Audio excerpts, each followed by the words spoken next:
Today, I am breaking down 7 signs of low emotional intelligence, and more importantly, what can actually be done to improve it. Stay with me, as last one is very critical. Emotional intelligence isn't just about being nice or agreeable. It's about awareness, how you understand and manage your own emotions, how you read others, and how you respond when things feel uncomfortable, tense, or vulnerable.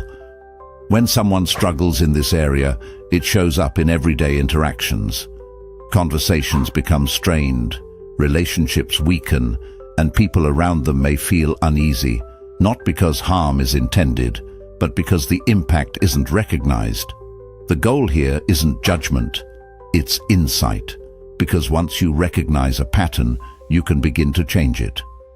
The first sign is a strong need to be right. This can look like confidence, but it's often driven by insecurity. Disagreements feel personal, so conversations turn into battles to win rather than opportunities to understand. Even when presented with facts or different perspectives, the focus stays on protecting ego. Growth begins by noticing defensiveness and asking, why does this feel threatening? Learning to admit uncertainty builds trust and real confidence. The second sign is difficulty receiving feedback.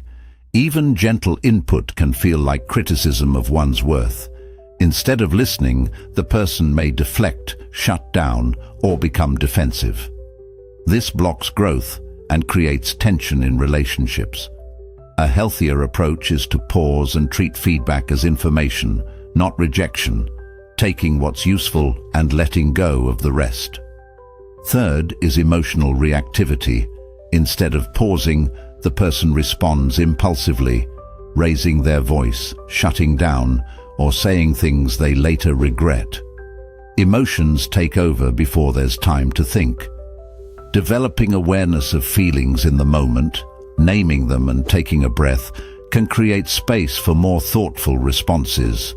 The fourth sign is ineffective or absent apologies. Some avoid apologizing altogether, while others offer empty phrases that don't acknowledge real impact.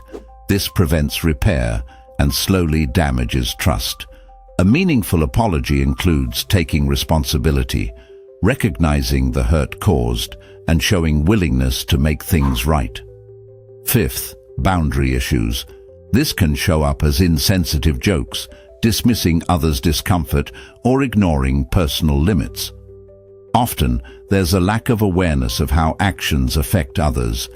Building this skill involves paying attention to verbal and non-verbal cues and respecting what others express, even if it doesn't fully make sense at first. The sixth sign is self-centered communication. Conversations frequently shift back to their own experiences, leaving little room for others to feel heard. While sometimes unintentional, it can create disconnection. Practicing active listening, asking questions and staying present helps build stronger, more balanced interactions.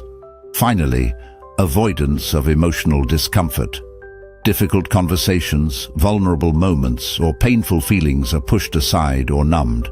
While this may bring short-term relief, it limits growth and depth in relationships.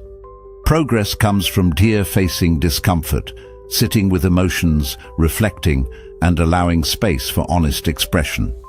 Emotional intelligence isn't fixed. It's a skill set that can be developed with practice. Noticing these patterns in yourself isn't a failure, it's a starting point. Change begins with awareness, followed by small, consistent efforts to respond differently. You don't need to get it perfect, you just need to be willing to keep improving.